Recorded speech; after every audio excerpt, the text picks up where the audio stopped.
Harvard University finding itself in a whole lot of trouble right now because the president is making all kinds of demands on Harvard. And guess what? It looks like you might see some 7,000 students getting deported out of the country because Harvard is not complying with the DHS requests. The DHS isn't asking for much. They just wanted a little bit of data on some of these foreign-born students to see if they had been rabble-rousers and more than that, right? Had become sort of controversies on the campus at Harvard, but Harvard refused to give them any of this information.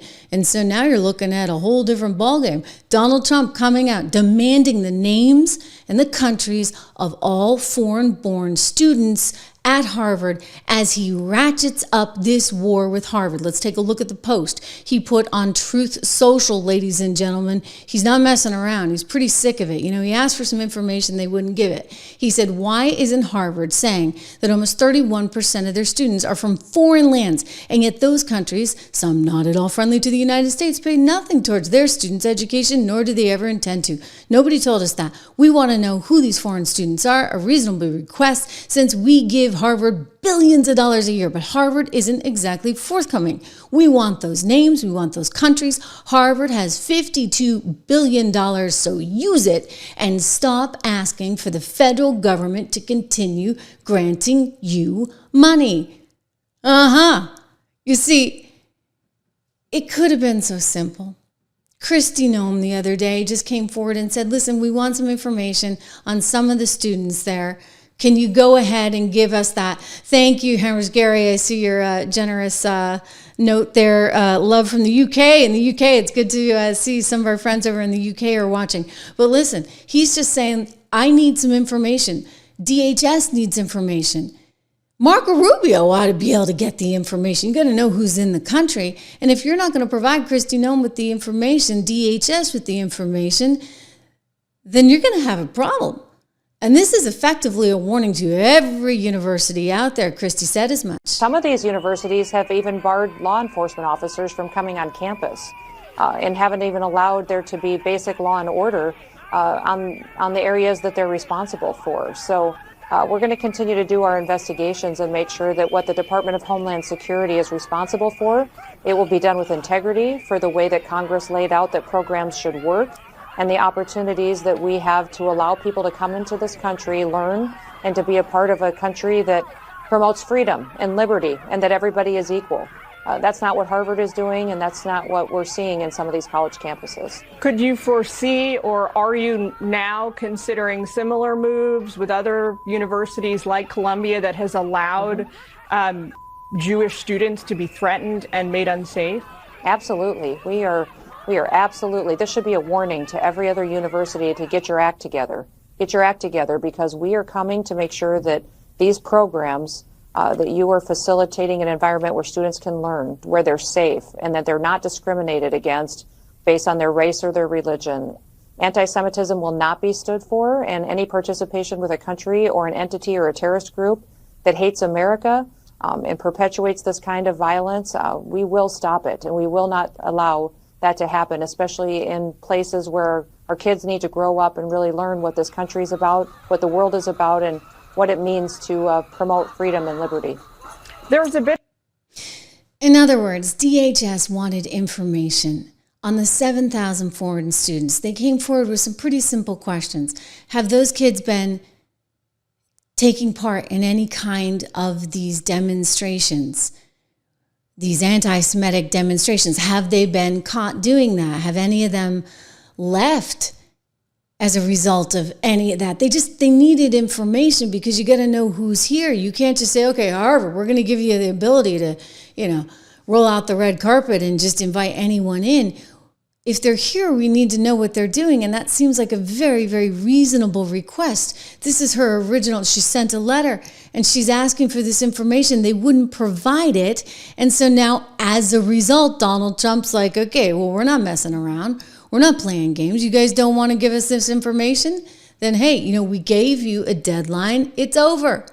We're revoking your ability to give visas to any foreign students, which means any foreign students that are there or coming in for the coming school year, guess what? they no longer have a visa. They must either find another university or another college, or they must leave the country.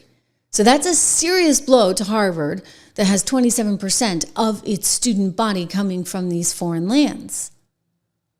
They could, again, just comply and give the government the information, but they wouldn't. So now they're suing, and they got a judge to say, okay, we're going to put an injunction on this. We're going to temporarily bar the administration from doing this. And the administration's like, yeah, good luck. We're not going to do it. So this is really coming down to a bit of a war, and Donald Trump has it out for this university. Do not forget how woke this university is. Don't forget what they're trying to teach at this university. And his point being, when we need information on kids that we believe are a threat to other students, American students on campus, we deserve that information. Did you learn nothing from Columbia? Thank you very much. All of these schools are being put on notice. And you know what? This is a big wake-up call overall, because the woke stuff is going to end. And you got to actually prioritize Americans and American values. This is what people voted for, and they're going to keep voting for it. New polls to show you today. This is amazing. The whole country's going MAGA. The whole country's going red. And the Democrats don't know what to do about it. I mean, the best they've got is what? Jasmine Crockett and AOC? Sorry, that's not going to get you very far. It's really not. And the New York Times is losing it. They're flipping out. Take a look at this map. All the counties where voters consecutively shifted in one direction in the last 3 elections. How Donald Trump has remade America's political landscape as MAGA sweeps the nation. But you know what? I'm going to just say something. It's not just Donald Trump. Well, we want to give him a lot of credit, right? It's actually the idiocy of the Democrats. You know how we've talked about the 80-20 issues and how they're always like on the wrong side of everything? And so politically, I don't know how you recover from that. When you're consistently on the side of, the illegal gang members over the American citizens that are trying to, work 2-3 jobs to earn a living and pay for their kids' education and maybe go on a vacation once a year, like that doesn't go over well. And so you've consistently seen this from the left, where they're just on the wrong side of everything. And the result is this map. You see that in places that you wouldn't think. They're all moving towards Trump. And do you see all that sort of eastern section, the eastern areas? I mean, even New Jersey and New York, they're moving towards Trump. The Democrats are flipping out. What are they going to do? Oh, here's the newest, latest, and greatest. They're trying to go after young men in video games. They're trying to study how the memes are working that Donald Trump has been so successful with. And so they're going to try and come up with what they call a SAM, a Speaking with American Men strategic plan. Good luck, because apparently you really hate American men, especially white men. You've told us over and over and over again, and the Letitia Jameses of the world are the one that you so admire. So you're going to have to probably do a little more than 20 million when you get into that region. This is Eric Doherty, who works for Florida's Voice and actually works with my friend Drew that you guys have heard time to time in the background on this show. Democrat Party plans to spend $20 million to reclaim support from young men, according to the New York Times. The plan creates a strategy called SAM, Speaking with American Men, a strategic plan. It will study the syntax used by young men to create viral posts online and recommends ad buys within the video games. When you over and over and over again tell a group of people like these young men that they are the problem, that they're mansplaining, that they're this, that they're that, and that white men are, the threat to America, do you really think that they're going to vote for you?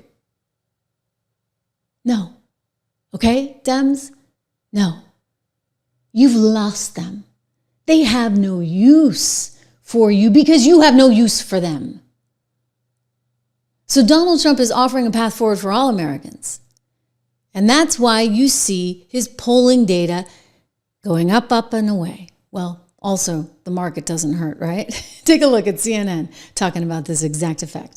I think it's time for a bit of a reality check, right? We were going to late April. Donald Trump's approval rating, his net approval seemed to be falling. He seemed to be adios amigos. People were writing his political obituary. He is rising from the dead. Look at this. Hello, Trump's net approval rating among voters. This is the Reuters Ipsos polling. Look at this. In late April, he was 8 points underwater.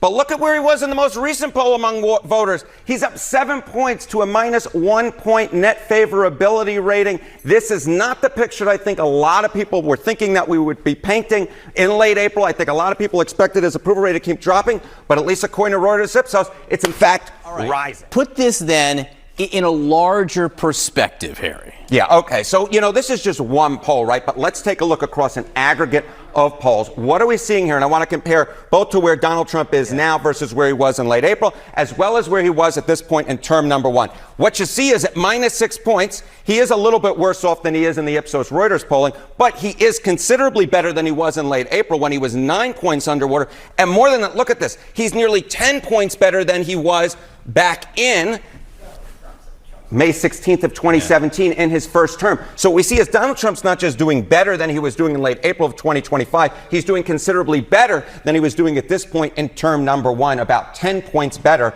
than he was doing at this point in term number one. In a vacuum, -6 isn't good, but in Trumpian terms, against himself, it's actually a pretty good position for him to be in politically compared to himself. Exactly right. This is considerably higher than he has traditionally been. So the big question here is why, Harry? Why did it bottom out? Why might it be rising? Okay, why? Well, take a look at the chance of a recession. It's actually falling. The chance of a recession is falling. In late April, it was 60% according to J.P. Morgan. Look at where it is now. It's less than 50%. How about Goldman Sachs? You see the same thing. 45%, now falling to 35%. The bottom line is, it is the economy, the economy, the economy. As the chance of a recession has fallen, as the trade wars have kind of collapsed a little bit, at least with China, Trump trying to make a deal, we do see that I do think that the voters are responding to this, and therefore we're seeing Trump's approval rating going up. The tariffs were really hurting him, and he backed off, and it may be helping him politically now. Sometimes Donald Trump has some pretty good political instincts. Harriet, thank you very much. I'd say very good political instincts. I mean, again, as I look through all of these polls, it's pretty impressive. He did take a slight dip, right, when around Liberation Day, but the markets have totally recovered. I want to get to some of what he's been saying, in fact, with the EU, because he's delaying some of those tariffs that could go into effect. But overall, what you're seeing here is a real momentum swing. And I think it's because Americans feel like, okay, somebody out there is representing us. They're caring about me and my family.